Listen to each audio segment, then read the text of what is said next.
Good morning, all of you. Welcome to the lecture of direct taxes. Income from business and profession is going on, and this is session 7.4. I hope all of you are watching all the lecture videos and taking proper notes as well. Am I correct? I know the schedule has become hectic, more and more extra lectures are coming every day, but since all of you can get more time to practice, we have become slightly speedy in uploading the videos. So in my last lecture also, I told you that you must spend more time in watching these videos. Now, coming back to our main business, which is again income from business. One more example, book open करजो, page number 378, question number 13 is in today's agenda. Question number 13 માં આવો બધા.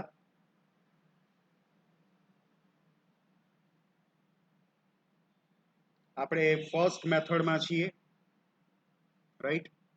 Profit and loss account is given, and below that 5 adjustments are also provided. This time we have lot of entries on both the sides of P&L account, but don't worry, we have the master statement. એમાં આપણે જોતા જઈશું અને એટલી જ entry જે છે આપણે આપણા ઇન્કમ સ્ટેટમેન્ટમાં મેન્શન કરીશું. Remaining all the entries will be omitted. Let us start with the adjustments directly. આપણે adjustments ટિક કરી લઈએ. અહીંયા Prijal Trading and Company એવું નામ આપેલું છે question number 13 માં. Profit and loss account of Messrs Prijal Trading and Company. Now tick mark the adjustments. પહેલો adjustment છે એમાં જુઓ, salary includes 1,15,000 paid to the owner of the business. Tick mark salary on debit side. Debit side પહેલી જ entry આપેલી છે એને tick કરો. Repeat adjustment. Number 2, insurance premium includes 6,000. Sorry, number 2, 40% of the use of motor car is for personal purpose. આ પણ repeat adjustment છે. Debit side motor car expenses આપેલા છે એને ટિક કરી રાખો. Third, insurance premium includes 6,000 for life insurance policy. Tick mark insurance premium નીચે આપેલું છે debit side એ ટિક કરી લ્યો. Fourth, WDV એટલે written down value, right? Written down value of the assets have been given. Machinery છે, furniture છે, અને એના ઉપર depreciation ના rate પણ આપેલા છે જો 15% and 10% respectively. અને મશીનમાં તો પાછું એવું કહ્યું છે કે new machine was purchased on 1st of December 2019 for rupees 40,000, and on that machine also depreciation is to be charged at the rate of 15%. એટલે આ depreciation નો adjustment છે. જો P&L accountમાં debit side નીચે depreciation આપેલા જ છે, બરાબર, એ આપણે find કરીશું. એમાં depreciation on machinery and depreciation on furniture, આ બે depreciation ટિક કરો. મોટર કારના depreciation નો કોઈ adjustment નથી.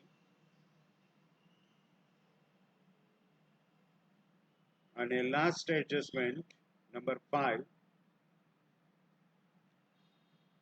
miscellaneous expenses include instruments purchased but not put into business use for 16,000.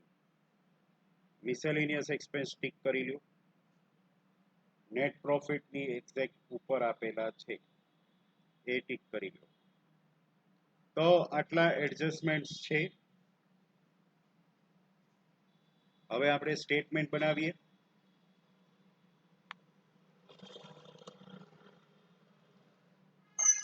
back on the screen.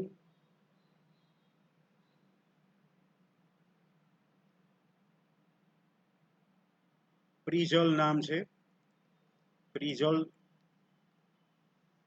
Trading company છે. હું ખાલી પ્રિજલ જ લખું છું.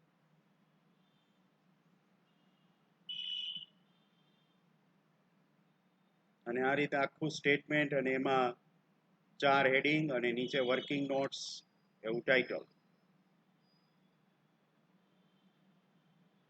આ સ્ટેટમેન્ટ બનાવવાનું થશે. This time it will require approx 1.5 page. 1.5 page, right? હવે આપણે એન્ટ્રી સ્ટાર્ટ કરીએ. We will start from net profit figure. net profit આપેલો છે ત્યાંથી આપણે સ્ટાર્ટ કરીએ છીએ, right? The amount of net profit is 24 lakh. That we will put directly in the outer column. Then we will start from credit side. Less incomes under other titles. Over here we put the incomes from the credit side of profit and loss account. Credit side one by one entries જોતા જાઓ. Gross profit નહીં આવે, right, as usual. Interest and dividend એ આવશે, right? હવે તો અમુક entries એવી છે કે જેમાં આપણે જોવાની જરૂર નહીં કે આવશે કે નહીં આવે, ખબર જ છે એ આવશે. Interest and dividend, the amount given is 90,000.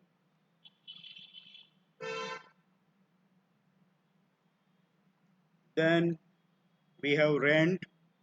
Rent પણ આપણા લિસ્ટમાં છે જ, હાઉસ રેન્ટ નામની એન્ટ્રી છે જ. તો સેકન્ડ રેન્ટ. હવે એમાં જો રેન્ટમાં બ્રેકેટ આપેલું છે, ટોટલ રેન્ટ આઉટર કોલમમાં 30,000 આપેલું છે, પણ બ્રેકેટ કરીને એવું લખેલું છે કે which includes 10,000 from employees staff quarters. Employee staff quarters હોય એટલે એ બિઝનેસ ઇન્કમ થઈ ગઈ. અહીંયા આપણે આ બધી નોન બિઝનેસ ઇન્કમ લઈએ છીએ, એટલે 10,000 જે છે સ્ટાફ ક્વાર્ટર્સના એ માઇનસ કરી બાકીની અમાઉન્ટ આપણે લઈ લઈએ. તો 30,000 માઇનસ 10,000 એ રીતે 20,000 લેશું. અહીંયા બ્રેકેટમાં બતાવી દઈએ 30,000 માઇનસ 10,000. એટલે આપણે અહીંયા આઉટર કોલમ જે છે અમાઉન્ટ 20,000 શો કરીશું. સ્ટાફ ક્વાર્ટર્સ એના રિલેટેડ એન્ટ્રી જે છે એ માઇનસ થઈ ગઈ. પછીની એન્ટ્રી જુઓ, interest charge to debtors for late payment. આપણે જે 10 ઇન્કમનું લિસ્ટ બનાવેલું છે એમાં આ એન્ટ્રી નથી. ઇન્ટરેસ્ટ ચાર્જ ટુ ડેટર્સ એવી કોઈ એન્ટ્રી નથી. So skip the entry. Next one is profit on sales of investment. આ entry છે. Profit on the sales of assets, એમાં investment પણ આવે. Profit on sales of investments, and the amount given is 25,000.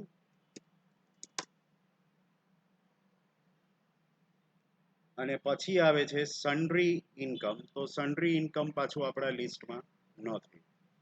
So finally 3 entries under the first heading.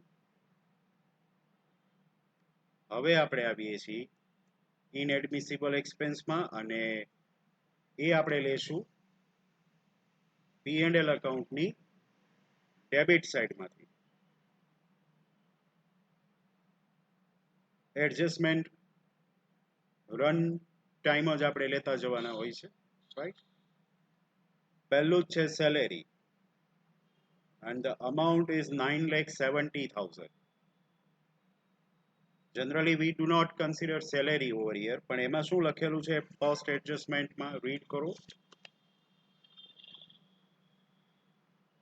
1,15,000 paid to the owner of the business, right? So salary paid to owner આવે, salary to the owner એટલા પૂરતું જ આવે. 1,15,000 એ આપણે મૂકી દઈએ.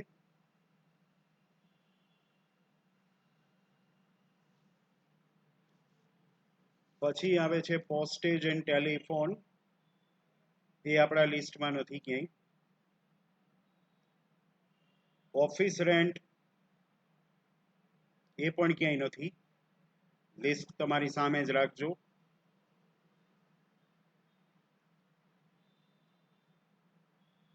પછી આવે છે local taxes for building, including 2,000 rupees for staff quarters. Total amount given outer column is 8,000. હવે સ્ટાફ ક્વાર્ટરના 2,000 માઇનસ કરી નાખીએ, જેમ સામે કર્યા હતા એમ. તો હવે લોકલ ટેક્સીસ આવશે 6,000. લોકલ ટેક્સીસ આર પર્સનલ, એટલે પર્સનલ એક્સપેન્સ તરીકે આપણે અહીંયા લેવાના થાય. Local taxes 8,000 minus 2,000 for staff quarters એ કાઢી નાખો. બાકીના લોકલ ટેક્સીસ પર્સનલ ગણી અને મૂકીએ 6,000. એટલે લોકલ ટેક્સીસ પર્સનલ એક્સપેન્સમાં ગણાય, પણ સ્ટાફ ક્વાર્ટરના માઇનસ કરી. પછી આવે છે BDR 7,000. બેડ ડેટ્સ રિઝર્વ આવે જ છે આપણા લિસ્ટમાં. પહેલી જ એન્ટ્રી આપણે બેડ ડેટ્સ રિઝર્વની કરી છે. Bad debts reserve 7,000.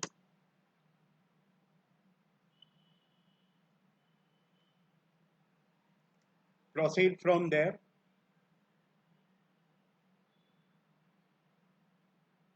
Bed debts generally આપણા લિસ્ટમાં ક્યાંય બેડ ડેટ્સ નથી, બરાબર. બેડ ડેટ્સ રિઝર્વ છે પણ બેડ ડેટ નથી.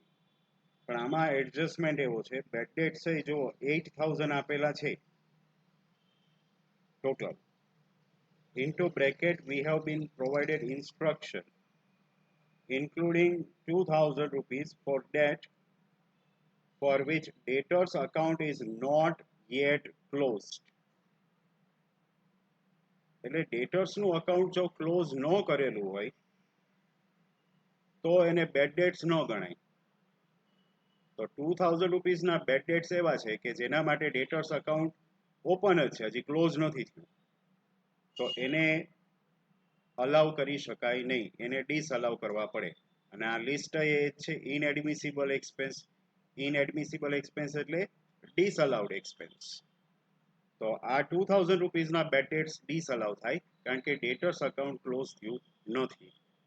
એટલે એને લઈએ બેડ ડેટ્સ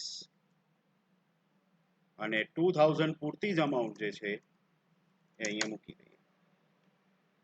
એટલે દર વખતે એવું ન હોય કે બ્રેકેટમાં ફિગર આપ્યો હોય તો માઇનસ કરીને બાકીના મૂકી દેવાના. પહેલા લોજિક સમજવાનું, પછી ડિસાઇડ કરવાનું કે માઇનસ કરીને મૂકવાનું કે ખાલી બ્રેકેટની જ અમાઉન્ટ મૂકવાની. બરાબર.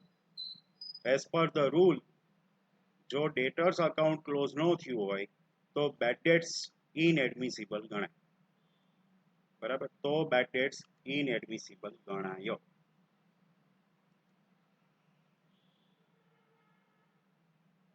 પછીનું આવે છે ડોનેશન. તો ડોનેશન પણ આપણા લિસ્ટમાં છે જ.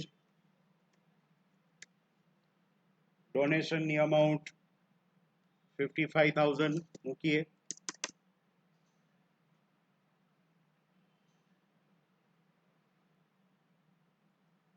ત્યાર પછી ઇન્ટરેસ્ટ આપેલું છે ટોટલ 15,000,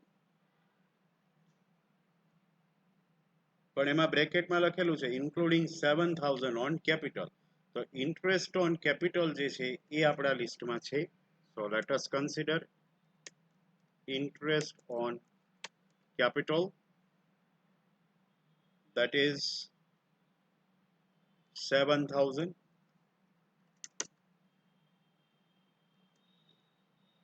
પછી આવે છે મોટર કાર એક્સપેન્સીસ. એમાં આપણે પર્સનલ હોય એટલા લઈ લઈએ છીએ ને. મોટરને લગતી જે કંઈ પણ એન્ટ્રીઝ P&L માં હોય ડેબિટ સાઇડ, એ બધામાં પર્સનલ જે હોય એટલા જ લેવાય. પછી મોટર કાર એક્સપેન્સીસ હોય કે મોટર કારનો ડેપ્રિસિએશન. બરાબર. P&L અકાઉન્ટમાં ડેબિટ સાઇડ મોટર દેખાય એટલે જેટલું પર્સનલ હોય એ જ લેવાનું. તો personal motor car expenses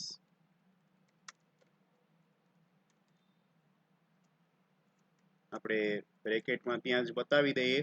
total amount 20,000 છે અને મોટર કારમાં 40% યુઝ પર્સનલ છે. તો 20,000 into 40%, 20,000 ના 40% કરો બધા, that will amount to 8,000.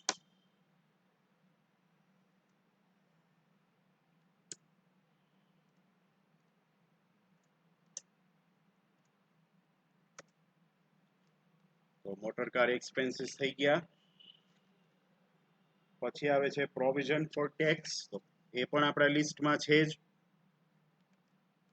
Provision four tax તમારી સામે લિસ્ટ છે જ, તમારી નોટમાં તમે લખેલું જ છે.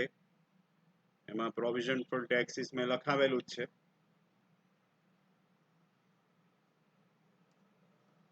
$250,000 ની અમાઉન્ટ છે.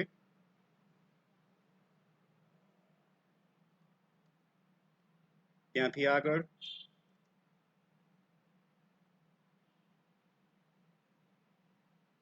ડેપ્રિસિએશન આવે છે. એમાં મશીનરીનો એડજસ્ટમેન્ટ છે અને ફર્નિચરનો એડજસ્ટમેન્ટ છે જ. આપણે વાત થઈ છે કે P&L અકાઉન્ટમાં ડેપ્રી આપેલો હોય અને એડજસ્ટમેન્ટમાં ડેપ્રી આપેલો હોય, then we take up the difference, P&L account minus adjustment. પછી જો પ્લસ આવે તો પ્લસમાં મૂકશું ઇનએડમિસિબલ એક્સપેન્સમાં, અને માઇનસ આવે તો બિઝનેસ એક્સપેન્સ નોટ રેકોર્ડેડમાં. એટલે એને અત્યારે બાકી રાખો. ડેપ્રિસિએશનની આપણે વર્કિંગ નોટ આપશું અને પછી કરીશું.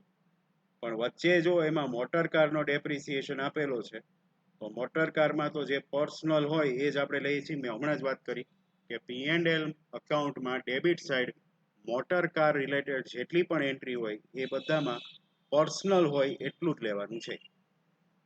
તો ડેપ્રિસિએશનમાં પણ એમ જ કરીએ. ડેપ્રિસિએશન ઓન મોટર કાર કરી. જો મોટર કારનો ડેપ્રિસિએશન 15,000 આપેલો છે, 40% પર્સનલ એમાં પણ ગણાશે. 15,000 into 40%, એ કરી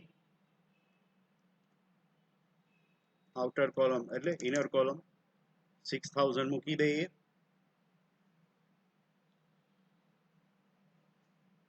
પછી આવે છે ઇન્સ્યોરન્સ પ્રીમિયમ. એ પણ આવશે, પણ કેટલું? Adjustment number 3, it includes 6,000 for life insurance. એટલે only life insurance premium is considered, right? Life insurance premium, that is amounting to 6,000. And last, on debit side, miscellaneous expenses. Generally miscellaneous expenses ક્યાંય આવે નહીં, પણ adjustment છે, વાંચી લઈએ. Miscellaneous expenses include instrument purchased but not put into business use, 16,000. હવે business યુઝમાં હજી એણે લીધા હોય કે ન લીધા હોય, પણ ઇન્સ્ટ્રુમેન્ટ છે એ અસેટ કહેવાય, અને આપણા સ્ટેટમેન્ટમાં પરચેઝ ઓફ અસેટ આવે જ છે, right? So purchase of instruments અને એની અમાઉન્ટ 16,000 મૂકી જ દેવાની છે. Note put into business use આપેલું છે, બરાબર? એટલે આપણે અહીંયા આગળ ન મૂકીએ એવું ન બને, કારણ કે આ 16,000 છે ઓલરેડી મિસેલિનિયસ એક્સપેન્સીસમાં તો ઇન્ક્લુડ છે જ, એટલે આપણે એને કન્સિડર કરવા જ પડે. અહીંયા આગળ P&L એકાઉન્ટની ડેબિટ સાઇડ પૂરી થઈ. નેટ પ્રોફિટ તો આપણે ઓલરેડી મૂકી જ દીધો છે, રાઈટ? હવે એડજસ્ટમેન્ટમાં જોઈ લઈએ તો પહેલો, બીજો, ત્રીજો અને પાંચમો એ બધા એડજસ્ટમેન્ટ થઈ ગયા છે. વચ્ચે 4 નંબરનો જે એડજસ્ટમેન્ટ છે એ જ બાકી છે, એ આપણે કરીએ. ડેપ્રિસિએશનનો એડજસ્ટમેન્ટ છે. વર્કિંગ નોટ્સમાં આવો બધા. પહેલું આપણે આપીએ machinery cost adjustment, depreciation on machinery, અને એનો રેટ આપેલો જ છે, એ પ્રમાણે આપણે મશીનરીનો ડેપ્રિસિએશન કાઉન્ટ કરીએ. જો મશીનરી 80,000 ની આપેલી છે ને એ હતી 1 એપ્રિલના 80,000, એના ઉપર ફૂલ યરનો ડેપ્રી કાઉન્ટ કરશું. પછી 1 ડિસેમ્બરના બીજી 40,000 ની મશીનરી પરચેસ કરી, એનો એ રીતે કાઉન્ટ કરશું, રાઈટ? એટલે મશીનરીના 2 ડેપ્રિસિએશન થશે. ઓપનિંગ બેલેન્સ જે છે એની on 1st April, on that day machinery was worth 80,000. 80,000 into 15%, so that will amount to 12,000 plus purchase કર્યું 1st ડિસેમ્બરના, અને પરચેઝની અમાઉન્ટ હતી 40,000. 40,000 into 15% into number of months કેટલા ગણશો? ડિસેમ્બરથી છે, 1st ડિસેમ્બરથી, એટલે ડિસેમ્બર, જાન્યુઆરી, ફેબ્રુઆરી, માર્ચ, ટોટલ 4 months થાય. હવે આપણે આગલા સમમાં વાત થઈ હતી કે લેસ ધેન 6 months થતા હોય તો તમારે 6 months કરી નાખવાના, બરાબર? You remember that. તો ઇન્ટુ 6/12 કરશું. ચલો આનો આન્સર શું આવશે? 3,000 આવે છે. તો મશીનનો ટોટલ ડેપ્રિસિએશન, એટલે આ બેનો તમે જે ટોટલ કરો એ obviously total depreciation of machinery 15,000 આવે છે. એડજસ્ટમેન્ટ પ્રમાણે મશીનરીનો ડેપ્રિસિએશન 15,000 આવે છે. હવે આપણે ડિફરન્સ લઈએ. P&L એકાઉન્ટમાં પણ ડેપ્રિસિએશન આપેલો જ છે અને એડજસ્ટમેન્ટનો આપણે ફાઇન્ડ કરી લીધો. હવે આપણે બેનો ડિફરન્સ લઈએ. તમે P&L એકાઉન્ટમાં જો તો ડેપ્રિસિએશન ઓન મશીનરી 20,000 આપેલો છે અને એડજસ્ટમેન્ટ પ્રમાણે આપણે 15,000 ફાઇન્ડ કર્યું. અહીંયા લખીએ difference is equal to amount in P&L account minus amount in adjustment, right?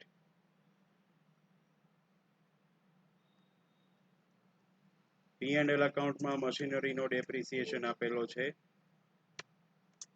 20,000 minus આપણે ફાઇન્ડ કર્યો એઝ પર એડજસ્ટમેન્ટ 15,000 એટલે ડિફરન્સ જે છે એ આવે છે 5,000 પ્લસમાં ડિફરન્સ આવે છે 5,000. હવે આપણે જે નોટ લખી હતી ડેપ્રિસિએશનની કે જો ડિફરન્સ પ્લસમાં આવતો હોય તો એને આપણે ક્યાં મૂકીએ છીએ ઇનએડમિસિબલ એક્સપેન્સીસમાં, રાઈટ? તો ઇનએડમિસિબલ એક્સપેન્સમાં હવે નેક્સ્ટ એન્ટ્રી આવશે depreciation on machinery working note number 1. 5,000 કેવી રીતે આવ્યા કોઈને જોવું હોય તો બ્રેકેટમાં નંબર મેન્શન કરી નાખો ભાઈ વર્કિંગ નોટ નંબર 1 રીફર કરો, રાઈટ? તો આ પત્યું મશીનરીનું.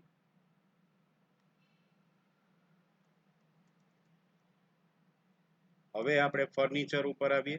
સેકન્ડ વર્કિંગ નોટનું title depreciation on furniture.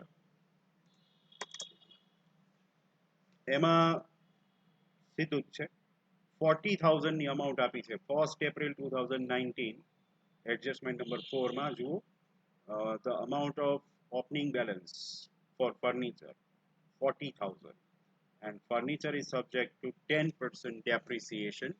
No additional purchases are there, so it is simply 40,000 into 10% and that will amount to 4,000, right? Now take the difference again. Difference is equal to amount in P&L account minus amount in adjustment. હવે તમે P&L અકાઉન્ટમાં જુઓ ફર્નિચરનો depreciation કેટલો આપેલો છે. Furniture ઉપર 12,000 નો પેલો આપેલો છે ફર્નિચરનો depreciation 12,000 minus 4,000 as per adjustment. So there is a difference of 8,000. આ પણ પ્લસમાં જ આવે છે, રાઈટ? મને એમ હતું કે બે છે તો બે માંથી એકાદો પ્લસમાં આવશે એક માઇનસમાં આવશે પણ એવું નથી થતું. બેમાં પ્લસ જ આવ્યું. આ પણ પ્લસમાં જ છે એટલે ઉપર આપણે એડ એડમિસિબલમાં મૂકી દઈએ. અહીંયા નેક્સ્ટ એન્ટ્રી આપીએ 13 depreciation on furniture working note 2. બેનો જે છે ડિફરન્સ એ આવે છે 8,000. If you want to see the working note once again, here it is. અને એ રીતે આપણે ઇનએડમિસિબલ એક્સપેન્સીસમાં આ અમાઉન્ટ મૂકી દીધી છે. So with this, all the entries are over and all the adjustments are also covered.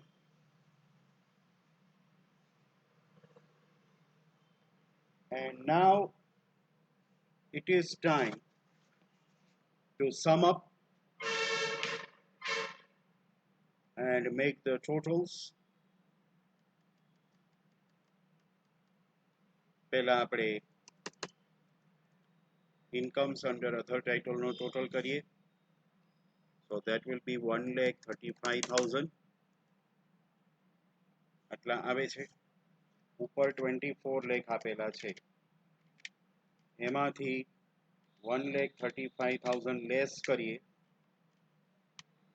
એટલે આવશે 22,65,000.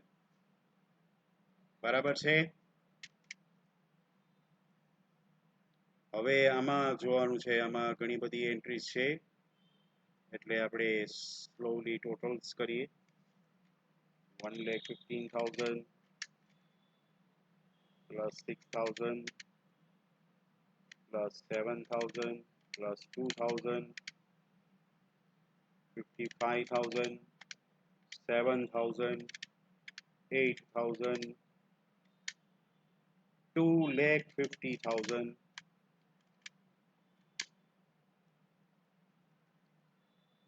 6 અને 6 એટલે સીધા આપણે 12,000 કરી નાખીએ, પછી 16,000,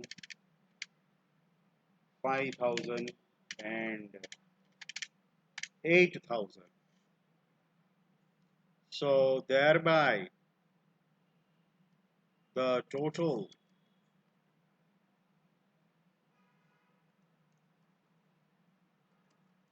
is 4,91,000. 4,91,000. એ ઉપરનામાં એડ કરવાના થશે ને, ઉપર અહીંયા કેટલા હતા 22,65,000, એમાં આપણે એડ કરી દઈએ એટલે હવે આવશે 27,56,000. 27,56,000.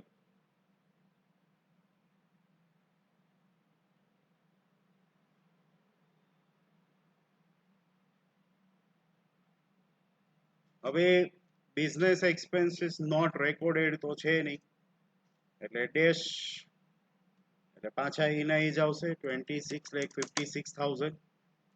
બિઝનેસ ઇન્કમ્સ નોટ રેકોર્ડેડ એ ક્યાંય છે નહીં એટલે ફાઇનલ આન્સર આપણો આવશે 7,56,000. બુકમાં આન્સર આપેલો છે એ 27 લાખ આપેલો છે, એટલો નથી આવતો. બરાબર, it should be 27,56,000.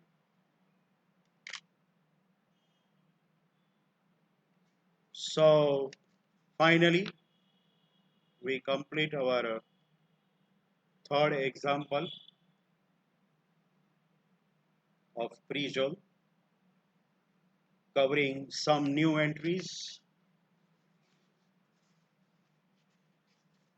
Our first method is going on. When the profit and loss account is given, we calculate the sum this way. With this, the present session, that is session 7.4, that comes to the end. Question number 3 is also over.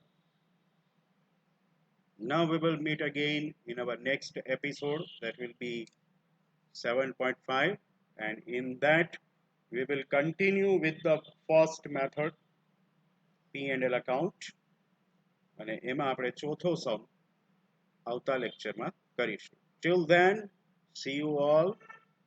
Goodbye.